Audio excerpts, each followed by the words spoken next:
Greetings, friends. In one of Richard Rohr's recent daily meditations, he used the metaphor of the return to the garden as a way of talking about our spiritual journeys, and I find this a lovely metaphor to work with. So let me read through some of the paragraphs from this daily meditation that I read that struck me so much. He wrote, "The whole Bible is trying to return us to the garden.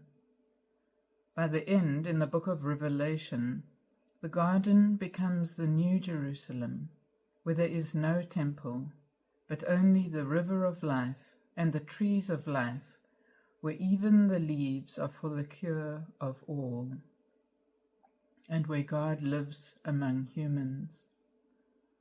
There is no need for a religious building, because the garden itself is the temple. Life is now one sacred reality." He goes on to write, "The Garden of Eden is a symbol of unitive consciousness. We cannot objectively be separate from God. We all walk in the garden whether we know it or not. We came from God and we will return to God. Everything in between is a school of conscious living." He goes on, "Authentic spiritual cognition always has the character of recognition. We return to where we started and, as T.S. Eliot stated, know the place for the first time. As Jacob put it when he awoke from his sleep, truly, Yahweh was in this place all the time, and I never knew it. That is, without doubt, the common knowing of mystics, saints, and all recovering sinners." And then he writes, "We are always being led back to the real center, to find who we really are, to find ourselves in God. God seems both very patient and very productive with the journeys back and forth. Such is the pattern of the soul, of history, and of the Bible, a progress of sorts, 2 steps backward and 3 forward. Humble productivity and slow efficiency on God's part is called the economy of grace, or the good news. Here, God fills in all the gaps.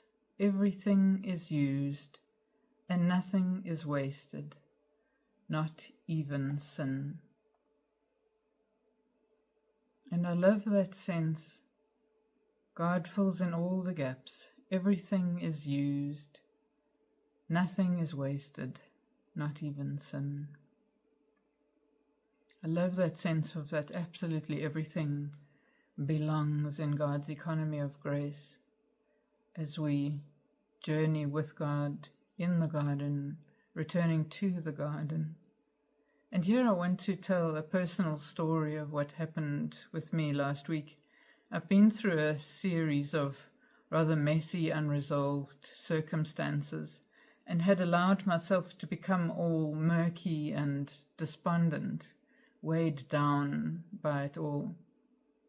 And on top of that, I loaded a whole narrative of how disappointed I felt with myself, that I have all these spiritual tools and still can get so stuck.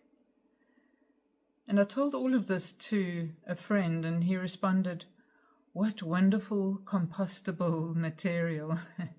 You can tell he's a gardener, and he saw the potential for the richness of compost in all of this. And he went on to reflect about how the simple, easy times never lead to depth. It's the times that feel murky and yuck that hold all of the rich material for real growth to be able to take place. And this reminded me of the parable that Jesus told in Luke 13, verse 6 to 9, where a man told his garden worker to cut down a fig tree that wasn't bearing fruit. And the worker said that he would dig around it and put dung in the soil and leave it for a year to see if it bore fruit. And this is a lovely parable that illustrates that everything belongs, even or especially the dung. The stuff we think of as mess and waste, it's all compostable. And this is not just referring to our difficult outer circumstances, but to our inner struggles too. Nothing is wasted.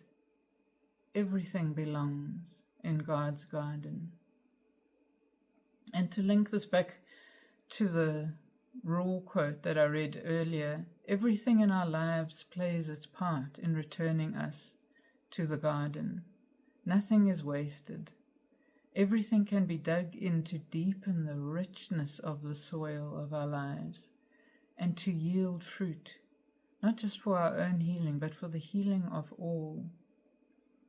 I'm more and more convinced that God is continually tending our souls and uses everything that happens for our deepening and broadening into being able to be fruitful. For me personally, that set of experiences held a mirror up to show me how circumstance-related my sense of well-being is, and also how much I need grace rather than my own tools or skills to find a deeper peace. It did come in the days that followed this encounter, but it was a pure gift of grace. It was nothing to do with my mechanisms. And it was a humbling experience. But humiliation is always a good thing on the journey. It returns us to the humus, from which the word humility derives, the ground, to rediscover our deep dependence on grace, when the problem-solving self has convinced itself that it has any wherewithal of its own making. This humiliation is so necessary to return to the ground, to grace, to the humus. Having said that, practices are important. They place us in the posture of being available to grace, and so it's always got to be both. But ultimately it's grace that we fall into again and again. And if we have eyes to see it, humility is an important path back to grace, back to the garden. Since everything, even or especially our failure and humiliation, have their part to play in returning us to the garden, the invitation is to bow to everything that comes our way. Jack Cornfield describes this as bowing or softening to it all, and writes, "When you bow to the moment bows back." Bowing doesn't mean liking what's happening.